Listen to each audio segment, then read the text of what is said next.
Hi, folks. Welcome back. Here we are with Introduction to Philosophy, Philosophy 6. I'm your instructor, Victor Fabiana Buenas-Guerra, and today we're going to continue talking about deontology, namely Kant's deontology. So last week we talked a little bit about the deontology and we talked about utilitarianism. We also talked about two hypothetical thought experiments. We talked about the trolley problem and we also talked about the wanderer problem. Now, a lot of you folks think that there's a difference between these two and you try to sort of identify. But again, I really sort of want you to think hard and push yourself to think about what the moral difference is here. What I mean by a moral difference is that it's a difference that makes a difference in how we allocate blame or how we praise people, or whether we think that action should have or should not have been done. And interestingly, both John Stuart Mill and Immanuel Kant are going to say that the situations are really not that different, if at all. Maybe they're the same. John Stuart Mill is going to say something along the lines of, well, greatest happiness for the greatest number. You got to sacrifice the one for the five. And Immanuel Kant is going to say, well, in neither of these situations, the one person tied to the track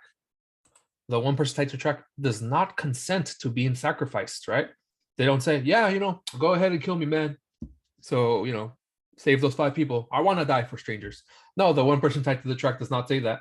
And neither does the wanderer here, right? In fact, they explicitly say no.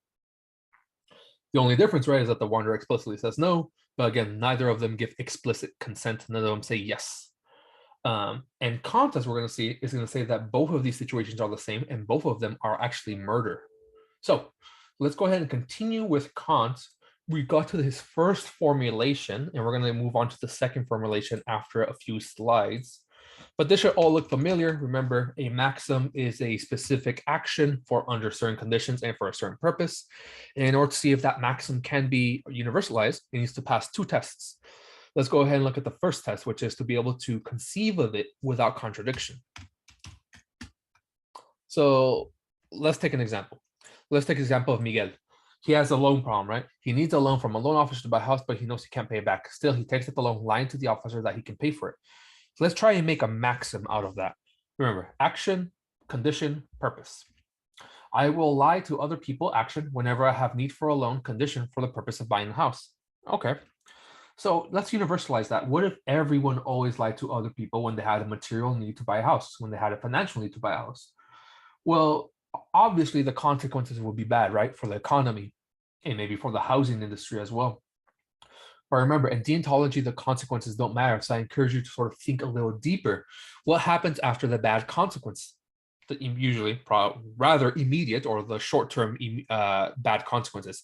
In the long term, these loans are going to cease to exist. They're not going to exist anymore. Why would they, right? If you're a person giving out these loans, these housing loans, and people are acting on this rule because this rule has been universalized, well, that's horrible business for you. Why would you continue doing that? No, you wouldn't continue doing that. No one would. And the conclusion is that no one would trust anyone. Loans would cease to exist.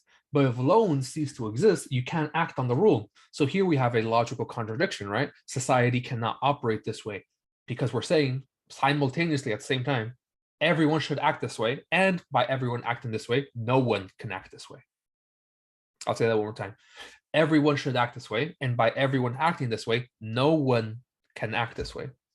And that is a logical contradiction. We cannot conceive of society operating that way. Let's look at the second test, right? Being able to personally will it in your heart without there being a contradiction. Let's take the case of Maria and the trolley problem. Let's take the trolley problem.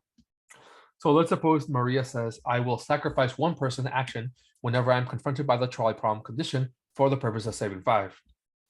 Well, interestingly, if we universalize it, if we say, what if everyone's always sacrificed one person when confronted with the trolley problem in order to save five, it could pass the first test. Society could operate this way. Society wouldn't collapse. It wouldn't be a logical contradiction. However, this doesn't pass the second test. And what Kant means by this is that if we consider every single situation, well, we're going to consider, right, a situation where you are the one person tied to the track. And what you're essentially saying is that you want to die, that you are willing your own death. And he thinks that a reasonable, rational person cannot do that.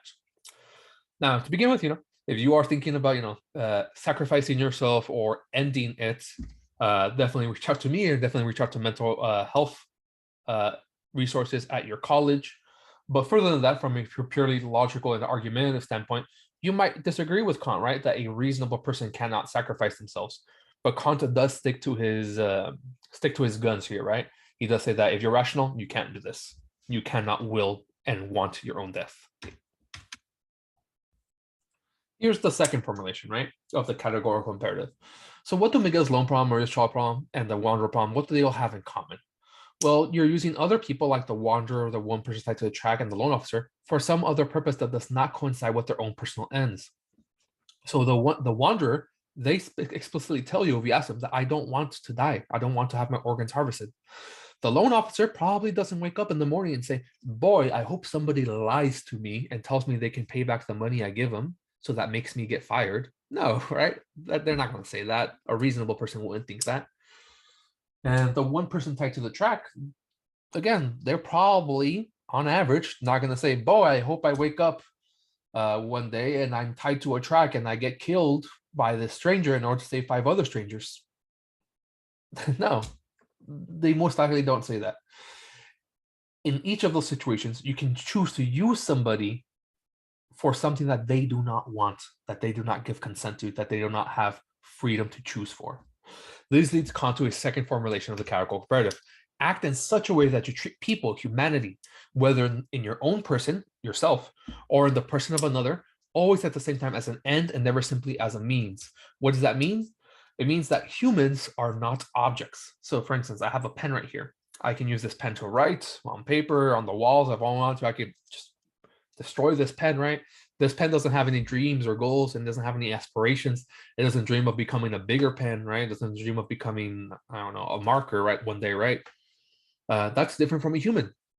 Humans have what Kant calls dignity, and you cannot use them for your own purposes without taking what they want into account.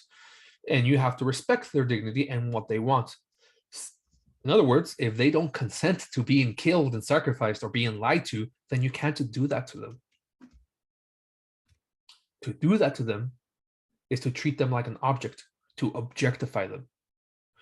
You can also think about it in terms of like sort of feminist philosophy, right? In feminist philosophy, sometimes we talk about sexual objectification.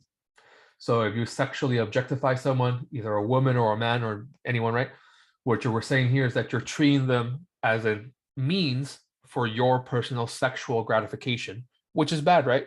Because they have their own personality and their own dreams and goals and aspirations, and those need to be taken into account as well. Okay, so will Kant pull the lever in the trolley problem? Absolutely not, because you're using one person as a means to an end. Would he kill the wanderer and harvest his organs? Absolutely not, because you're using one person as a means to an end. But the two situations, they're not different. They're the same according to Kant. Just like for John Stuart Mill, they would be the same. Sacrifice one for the 5. Interestingly, both Kant and Mill would agree that the situations are the same, but they just disagree on how to treat them. So what does pass both tests according to Kant? Well, always tell the truth, and he does mean always, because if you lie, you're manipulating people for something that they don't want. Because again, people, on average, rational people don't want to be lied to. Never steal, develop your talents not to be lazy, and be kind to animals. Now, he does mean never lie. Because again, if you're lying to someone, you're manipulating them. You're using them as a means. Maybe you don't want to be caught doing something bad. Maybe you don't want them to know something you know. And they want to know, right? Just think about the last time you wanted to be explicitly lied to. Probably not very often in your life. So Kant famously argues that it is immoral to lie to a murderer when they ask you where their potential victim is hiding. So imagine this. You have a roommate. Your roommate walks in and is very scared. They're sweating. And they say, hey, this man was chasing me with a knife, maybe even a gun, and they want to kill me. They even maybe swung at me. Maybe they even have a cut, right? So your roommate goes and hides, maybe tries to call the police, right? And sure enough, a few moments later, you hear a knock. And it's that man, the killer, right? The murderer says, oh, hey, is your roommate there? I want to kill them. You can't lie to them, according to Kant. Because if you lie to them, you're not respecting what they want. You're not respecting their ends, and you're using them as a mean to an end. If you lie to them, you're using the lying to them, deception of them, as an end to keep your friend safe. And again, they don't want that. They want to kill your friend. What you can do is just stay quiet or call the police or get help, right? But you can't lie to them, which is a little weird. And you might be saying, well, this murderer is not respecting the ends and the dignity of my roommate, so why should I respect theirs? And that's a good point. And Kant would say that doesn't matter. The numbers do not matter. It doesn't matter how many people benefit or how many people don't benefit or how many people are following their duty. All that matters is that you individually do your duty. If other people are not doing their duty or doing their duty, that doesn't matter. You worry about yourself. The numbers and the greater picture do not matter. It's very individualistic in a sense. So here we have kind of like a cheat sheet between the two, right? In case you want to sort of look at it. So again, Kant, the numbers do not matter. Can't use a person as a means. We need to avoid violating our duties, which are the rights and the dignities of others. But is this always true? You might consider a trolley problem, right? Where you can sacrifice one person to save 100 or 1,000 or even maybe a million people. Do the numbers really never matter? Kant says they don't, but do you agree with Kant? We also consider transplant case 2.0. Suppose that you as a surgeon have refused to dissect the innocent visitor in order to save the other 5. One of the dying patients learns of the decision, and in the last desperate attempt to save his own life, the patient threatens that if the doctor does not dissect the visitor, he will do so and slice up 2 nurses for good measure. Suppose you are convinced the patient can make good on this desperate threat. If 1 murder is wrong, you might ask yourself, isn't 3 murders worse? But again, for Kant, you just have to worry about yourself and doing your duty. The numbers do not matter. So that's actually it. That's all I have for today, folks. I've given you Kant, I've given you John Stuart Mill. They both agree the trolley problem and the wanderer problem are the same, just that you need to treat them differently. Which of these philosophers appeals to you the most? And if neither of them appeal to you, sort of think why they don't appeal to you.